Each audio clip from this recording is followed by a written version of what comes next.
केंद्र सरकार, राज्य सरकार यांनी जी आश्वासनं दिली त्याची पूर्तता झालेली नाही.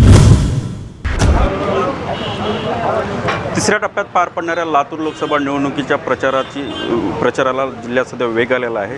दोन्ही पक्षाकडनं प्रचाराचा जो झंझावात आहे तो झंझावात सुरू केला आहे. महाविकास आघाडीचे जे उमेदवार आहे डॉक्टर शिवाजी काळे यांच्या प्रचारासाठी स्वतः आमदार अमित देशमुख मैदानात उतरलेत. स्वतः अमित देशमुख आहेत. म्हणजे एक प्रकारचा तुमचा पहिला प्रचाराचा दौरा झालेला आहे. सध्या आता तुम्ही व्यापाऱ्यांच्या बैठका घेत आहेत. नेमक्या काय भूमिका आहेत व्यापाऱ्यांची? भारत देशामध्ये या सार्वत्रिक निवडणुका होऊ घातलेल्या आहेत आणि सर्व स्तरातून सामान्य माणसाचा आक्रोश सरकारविरोधामध्ये आम्हाला पाहायला मिळतो आहे. आणि केंद्र सरकार, राज्य सरकार यांनी जी आश्वासनं दिली त्याची पूर्तता झालेली नाही. आणि जे कायदे त्यांनी आणले ते सामान्य माणसाला विश्वासात घेऊन आणलेले नाहीत. आपल्याला आठवत असेल की शेतकऱ्यांच्या विरोधामध्ये जे कायदे त्यांनी आणण्याचा प्रयत्न केला तो हाणून पाडण्याचा यशस्वी प्रयत्न शेतकऱ्यांनी केला. पण त्याच्यामध्ये शेकडो शेतकरी मृत्युमुखी पडले.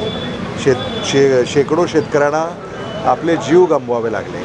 आणि शेतीमालाला भाव अजूनही मिळालेला नाही आहे. त्यामुळं शेतकऱ्याच्या उत्पन्नामध्ये दुपटीनं वाढ करू याच्यात काहीच साध्य त्यांनी केलेलं नाही. GST जी लागू केली ती अतिशय जाचक आणि व्यापाऱ्यांची पिळवणूक करणारी GST ही त्यांनी लागू केलेली आहे. त्याच्या विरोधामध्ये दाद मागता येत नाही आहे. महागाई वाढलेली आहे, बेकारी वाढलेली आहे, जीवन जगणं कठीण झालेलं आहे. आणि असे जे सगळे मुद्दे आहेत हे मुद्दे आता चर्चेमध्ये आहेत. आणि महाविकास आघाडीला याच मुद्द्यांवर म्हणजे लोक नाराज होऊन पाठिंबा देतील. आणि महाविकास आघाडीनं जे शेतीमालाला भाव कायद्यानं हमी देण्याचा जो आश्वासन दिलेला आहे, बेकारी भत्ता देण्याच्या संदर्भामध्ये आश्वासन दिलेलं आहे, महिलांना वर्षाला ₹1,00,000 त्यांच्या बँकेच्या खात्यामध्ये देण्याचं आश्वासन दिलेलं आहे. ही जी काही न्यायपत्र जे काँग्रेसनं दिलं आहे त्याचं स्वागत होताना दिसतं आहे. ह्याला लागून एक महत्त्वाचा प्रश्न, दिवसेंदिवस उन्हाचा पारा वाढतो आहे. पाणीसाठे जे आहे ते पाणीसाठी कमी होत आहेत. लातूर जिल्ह्याला सध्या 8 दिवसाला एकदा पाणी पुरवठा होतो आहे. एकूण कशा प्रकारची परिस्थिती आहे पाण्याच्या सगळ्या? धरणामध्ये पाणी हे आरक्षित करण्यात आलेलं आहे पिण्यासाठी. अगदी जे बराज आहेत तिथं देखील पिण्यासाठी पाणी आरक्षित करण्यात आलेलं आहे. पिण्याच्या पाण्याची अडचण होणार नाही यासाठी आम्ही सगळेच दक्ष आहोत. 8 दिवसाला पाणी पुरवठा होतो आहे. तो त्याचं सातत्य पाऊस पडेपर्यंत राहावं अशी अपेक्षा आहे. आणि जिथं पाणी कमी पडेल तिथं बोर अधिग्रहण आपल्याला करावे लागतील.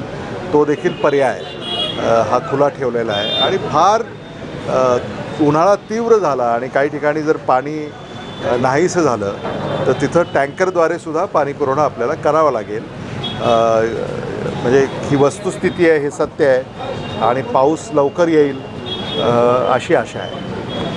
2 दिवसीय वातावरण बदलामुळे काल काही ठिकाणी अवकाळी पावसाचा फटका बसला आहे. जे आंबा पिकं आहेत, आंबा पिकाचं देखील नुकसान झालं आहे. काही आढावा झाला आहे?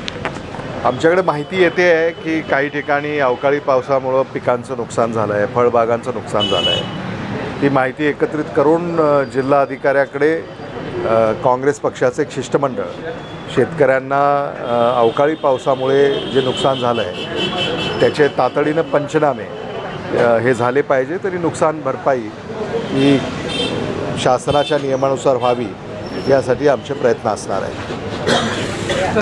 संदीप भोसले, साम TV न्यूज, लातूर.